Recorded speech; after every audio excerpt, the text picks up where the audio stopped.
જોનારને જરૂર ઈર્ષા આવે એવું જોડું હતું, આશ્લેષ અને અમીનું. કોઈક તો એ કાવ્યની લીટી પણ બોલી રહ્યું હતું. અહો, કેવું સુખી જોડું કરતાંય નિરમ્યું દિશે. ખરેખર સુંદરતામાં તો કામદેવ અને રતિ જ લાગે. ભણતરમાં તો બંનેએ બબ્બે વિષયમાં પીએચડીની ડિગ્રી મેળવી હતી. નોકરી પણ બંને સાથે જ કરતા હતા.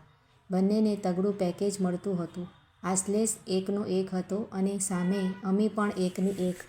બંને શ્રીમંત કુટુંબના અઢળક સંપત્તિની છોડો વચ્ચે ઉછરેલા.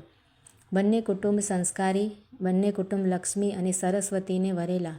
બંનેના જીવનમાં એક જ શબ્દની કમી હતી અને એ શબ્દ એટલે દુઃખ. જો કે ભાગ્યશાળીના જીવનમાંથી જ આ શબ્દ નાબૂદ થઈ જાય. લગ્નના થોડા વર્ષો તો હસી ખુશીને પસાર થઈ રહ્યા હતા. બંને જોડે જ નોકરી પર જતા અને જોડે જ પાછા ફરતા. ઓફિસમાં પણ બંને લોકપ્રિય હતા. વાણીની મીઠાશે તો એમને બધાના દિલ જીતી લીધા હતા.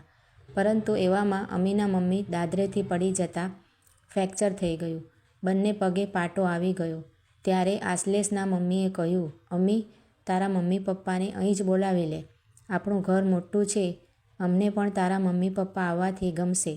અમે સરખે સરખા ભેગા થઈને વાતો કરીશું. પરંતુ અમીના મમ્મી દીકરીના સાસરે આવવા તૈયાર ના થયા. આખરે આશ્લેષના મમ્મી બોલ્યા, બેટા, તારા મમ્મી ભલે કેરટેકર રાખે, પણ દીકરી જેવી ચાકરી કોઈ ના કરે. તું તારા મમ્મી સાજા થતાં ત્યાં સુધી ત્યાં જ રહેજે. અહીં અમે છીએ, તું સહેજ પણ ચિંતા ના કરીશ. તારા મમ્મીને એમ ના થવું જોઈએ કે મારે દીકરો નથી તો ચાકરી કોણ કરશે. તારી મમ્મીને બિલકુલ ઓછું આવવું ના જોઈએ. અમી પિયર રહેવા ગઈ. થોડા દિવસ તો રજા લીધી.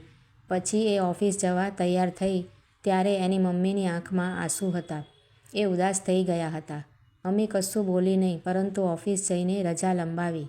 એના મમ્મીને ખબર પડતા બોલ્યા, બેટા, મારા માટે તું કેટલું કરીશ. આશ્લેષના ઘરનાએ તને મારી ચાકરી કરવા મોકલી એ એમની મોટાઈ છે. બાકી આ જમાનામાં કોણ કોનું કરવા નવરું છે. 2 મહિના સુધી પથારીવશ માતા માટે એ બધું જ કરતી રહી. ક્યારેક તો એની મમ્મી બોલી ઉઠતા, મારા બગડેલા કપડાં તું સાફ કરે છે, મારું માથું ઓળી કપડાં બદલાવે છે, તું મારું કેટલું કરે છે. અમી એની માને માથા હાથ ફેરવતા બોલી, મમ્મી, હું નાની હતી ત્યારે તું મારું બધું જ કરતી હતી. ત્યારે મેં તને ક્યાં કહેલું કે તું મારું કેટલું કરે છે. મને તો બોલતા કે ચાલતા પણ આવડતું ન હતું. તારી આંગળી પકડીને ચાલતા શીખી. મારી નાની નાની જગ પણ તે અને પપ્પાએ પૂરી કરી છે. અડધી રાત્રે હું રડતી તો મને ઊંચકીને તમે આંટો મરાવવા પણ બહાર લઈ જતા. આજે હું જે કંઈ પણ છું એ તમારે કારણે. હવેથી તું આવી વાત કરીશ તો હું મારા સાસરે જતી રહીશ. 2 મહિના બાદ અમી એના સાસરે પાછી આવી. ફરીથી એ જ ક્રમ ચાલુ થઈ ગયો. અમીના મમ્મી અવારનવાર આશ્લેષના મમ્મીને ફોન કરીને આભાર વ્યક્ત કરતા. પતિ પત્ની નોકરીએ જતા, પરંતુ એમનો આ નિત્યક્રમ લાંબો ટક્યો નહીં. આશ્લેષના પપ્પા થોડા દિવસોથી દવા લેવાનું ભૂલી જતા હતા. આમ તો એ નિયમિત હતા એટલે કોઈ યાદ કરાવતું નહીં. તેથી જ એમને લકવા થઈ ગયો અને દવા કર્યા બાદ પણ પથારી પકડી લીધી હતી. જો કે ડૉક્ટરે કહેલું કે થોડા સમય બાદ સારું થઈ જશે. એ દરમિયાન એમને નિયમિત કસરત કરાવવી પડતી.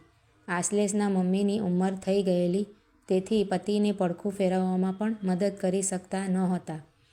જો કે 5-6 મહિનામાં એમને સારું તો થઈ ગયું. એ સમય દરમિયાન અમી અને આશ્લેષ વારાફરતી રજા લેતા હતા. અમી અને આશ્લેષ એમનો પડતો બોલ ઝીલતા હતા. કદાચ એમને યોગ્ય અને વધુ પડતી સંભાળને કારણે જ આશ્લેષના પિતા જલ્દીથી સાજા થઈ ગયા હતા. પરંતુ થોડાક જ મહિનાઓ બાદ અમીના મમ્મીનું એકાએક અવસાન થતાં અમીના પપ્પા એકલા પડી જવાથી નિરાશામાં સરી પડ્યા હતા. યાદશક્તિ લગભગ જતી રહી હતી. અમી એના ઘરે પપ્પાને લઈને આવી, પરંતુ ઓફિસથી આવ્યા બાદ એક મા જેમ બાળકની સંભાળ રાખે તેમ એ તેના પપ્પાની સંભાળ રાખતી હતી. પરંતુ આ પરિસ્થિતિ બહુ લાંબી ના ચાલી. એ ઈશ્વરને ત્યાં પત્ની પાછળ ચાલી ગયા. અમી જ્યારે ઓફિસ ગઈ ત્યારે એના પટ્ટાવાળાએ પ્રસાદનું પેકેટ આપતા કહ્યું, અમી બહેન, તમે રજા ઉપર હતા. મેં પ્રસાદ તમારા માટે સાચવી રાખ્યો હતો. મારે 4 ધામની જાત્રા કરવી હતી, પણ થોડા પૈસા ખૂટતા હતા. પરંતુ આશ્લેષભાઈને આ વાતની ખબર પડી તો મને સામેથી ખૂટતા પૈસા આપ્યા. હું પાછા આપવા ગયો તો સાહેબે પૈસા ના લીધા. બહેન, ભગવાન તમારી જોડી સલામત રાખે. જતાં જતાં એ એવું પણ કહી ગયો, બહેન, જુવાનીમાં જ ચારધામ થાય, ઘડપણમાં તો ઘણું અઘરું પડે. જિંદગીમાં એકવાર તો ચારધામ કરવા જ જોઈએ. અમીના મગજમાં પણ આ વાત ઠસી ગઈ. સાંજે એણે આશ્લેષને વાત કરી, આપણે ચારધામ કરી આવીએ. 2 મહિના બાદ બંનેને રજા મળે એમ હતું. તેથી તો આશ્લેષ ટ્રાવેલ કંપનીમાંથી 2 મહિના પછીની ટિકિટ લઈ આવ્યો. બંને જણા ખુશ હતા. ગરમ કપડાં, રેઇનકોટ વગેરેની ખરીદી ચાલુ કરી દીધી હતી.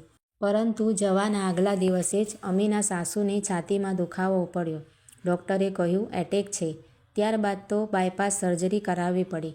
ટિકિટ તો કેન્સલ કરાવી દીધી, પરંતુ અમીએ કહ્યું, હવે આપણે મમ્મીનું ખાવા પીવાનું સાચવવું પડશે. રસોઈવાળી બાઈ નહીં ચાલે, કારણ કે તે તેલ ઘી વધારે વાપરશે તો મમ્મીને નડશે. અને રસોઈવાળીની રસોઈ અને ઘરની પુત્રવધૂની રસોઈમાં ફેર હોય છે જ. આવતા વર્ષે જઈશું. પછીના વર્ષે અમીને સારા સમાચાર હતા. તેથી ચારધામ જઈ શકે એમ ન હતું. પરંતુ અમી કહેતી હતી, આશ્લેષ, આપણે તો ચારધામની જાત્રા થઈ ગઈ છે. હવે ફરી થાય કે ના થાય, શું ફેર પડે? ચારધામની જાત્રા ક્યારે થઈ? આશ્લેષ આશ્ચર્ય સાથે બોલ્યો. અમી હસતા હસતા બોલી, આશ્લેષ, આપણે તારા મા બાપ અને મારા મા બાપની સેવા કરી, એ 4 જણની સેવા એ જ ચારધામ. આપણે દિલથી સેવા કરી છે એ જ આપણી યાત્રા છે. ઘરના જીવતા જાગતા ભગવાનની સેવા છોડીને ચારધામ જવાનો શું અર્થ? આપણા મા બાપ જ આપણા ભગવાન છે અને એ જ આપણી ચારધામ જાત્રા. મિત્રો, આ વાર્તા તમને કેવી લાગી છે તે કમેન્ટ કરીને જરૂરથી જણાવજો. અને જો સારી લાગી હોય તો વિડીયોને લાઇક, શેર કરીને આવી જ બીજી વાર્તાઓ જોવા માટે મારી ચેનલ સબસ્ક્રાઈબ કરજો. વિડીયો જોવા માટે બધાનો આભાર માનું છું.